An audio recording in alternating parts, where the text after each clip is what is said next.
السلام علیکم دوستو، میں ہوں محمد وقاص اور وقاص سٹوری چینل میں آپ کو خوش آمدید۔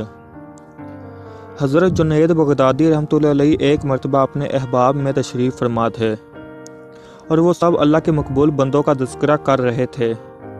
حضرت سری سکتی رحمۃ اللہ علیہ فرمانے لگے کہ میں ایک روز بیت المقدس میں تھا اور حج کے دنوں میں بہت تھوڑے دن باقی رہ گئے تھے۔ میں نے اس سال حج کے لیے نہ پہنچ سکنے پر بڑا افسوس کیا اور دل میں سوچنے لگا کہ لوگ مکہ معظمہ اور مدینہ منورہ پہنچ چکے ہوں گے اور میں یہاں ہی ہوں۔ افسوس کہ میں اس نعمت سے محروم ہو گیا۔ میں رونے لگا اور بہت رویا۔ تھوڑی دیر کے بعد غیب سے ایک آواز آئی۔ کوئی کہہ رہا تھا، اے سری مت رو، اللہ تعالیٰ تمہیں کسی سبب حج کے لیے مکہ معظمہ پہنچا دے گا۔ میں نے کہا، مگر یہ کیسے ممکن ہے جبکہ مکہ معظمہ یہاں سے کافی دور ہے اور میں یہاں بیت المقدس میں ہوں۔ آواز آئی کہ اللہ کے لیے سب کچھ ممکن ہے۔ میں نے سجدہ شکر ادا کیا اور غیب کی آواز کی صداقت کے ظہور کا انتظار کرنے لگا۔ اتنے میں مسجد بیت المقدس میں نورانی چہرے والے 4 حضرات داخل ہوئے۔ ان کی نورانی صورتیں ایسی پر نور تھی جیسے سورج چمک رہا ہو۔ ان چاروں میں سے ایک ان کا پیشوا تھا اور 3 ان کے پیچھے پیچھے چل رہے تھے۔ یہ لوگ مسجد میں داخل ہوئے تو ساری مسجد جگمگا اٹھی۔ میں نے انہیں دیکھا تو اٹھ کر ان کے ساتھ ہو لیا۔ پھر انہوں نے 2 رکعت با جماعت نماز پڑھی۔ امام وہی بنا جو ان کا پیشوا تھا۔ نماز کے بعد ان کا وہ امام دعا مانگنے لگا اور وہ تینوں اس کی دعا پر آمین کہنے لگے۔ میں قریب ہو گیا۔ میں نے دیکھا کہ وہ بڑی رقت آمیز دعا مانگ رہے تھے۔ جب وہ دعا سے فارغ ہوئے تو میں نے ان سے السلام علیکم کہی اور انہوں نے جواب دیا۔ پھر ان کے اسی پیشوا نے مجھ سے کہا، مبارکباد اے سری کہ حاطف سے تمہیں حج کی بشارت مل چکی ہے۔ میں نے کہا، ہاں سیدی، آپ کے یہاں تشریف لانے سے قبل مجھے حاطف سے یہ بشارت ملی ہے۔ وہ فرمانے لگے، ہاں جب تمہیں وہ ندائے حاطف سنائی گئی ہم اس وقت خراساں میں تھے۔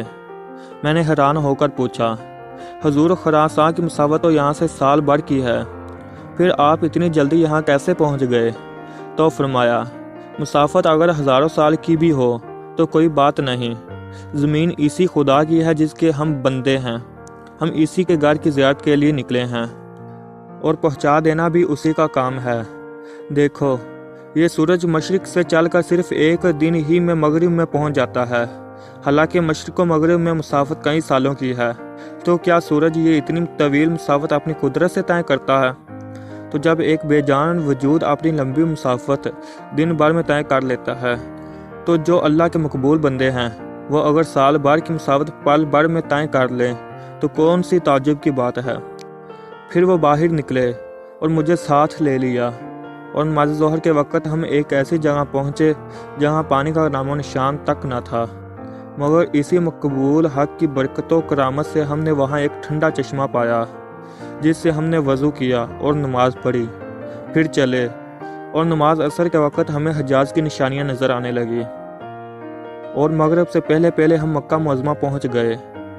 مکہ معظمہ پہنچ کر وہ پاک لوگ میری نظروں سے غائب ہو گئے۔ دوستو، ہمیں اس حقائق سے یہ سبق ملتا ہے، اللہ کے مقبول بندوں کو اللہ تعالیٰ سے بڑی بڑی طاقتیں حاصل ہوتی ہیں۔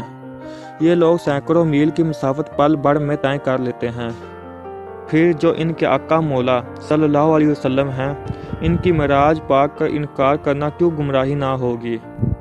اور یہ بھی معلوم ہوا کہ اللہ تعالیٰ اپنی مخلوق کی مرادیں اپنے بندوں کے ذریعہ اور وسیلہ سے پوری فرماتا ہے۔ اور یہ بھی معلوم ہوا کہ جو لوگ بغیر چھڑی کے چل نہیں سکتے اور 1 میل ہی کی مسافت طے کر کے ان کا دم پھول جاتا ہے، وہ لوگ ان اللہ والوں کی مثل بننے لگے تو بڑے ہی گمراہ ہیں۔